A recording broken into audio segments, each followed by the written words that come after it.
Yolcu Garip. Yazan Numan Çelebi Cihan. Ay Munan, sil betinden, menden ışık kızganma. Men bir garip yolcu edim, kaldım kara dağlarda. Yol şaşırdım, gün aşırdım, sağa karapçılar da.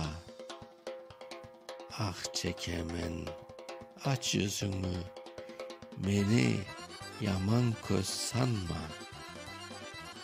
Aç betini, saç nurunu, uçurumlar, kayalar, ışık alsın, aydınlansın, gölgeleri şenlensin. Toprak topman, kardeş isen, köksündeki şu taşlar, granitler Karacerde ayna bolup körünsün.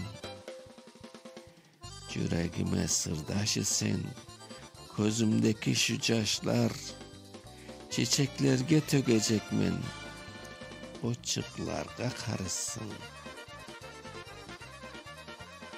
Tan yıldızı doğar eken, elbet beni o bekler.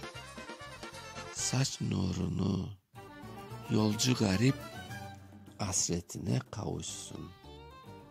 Okuyan Mustafa Şans.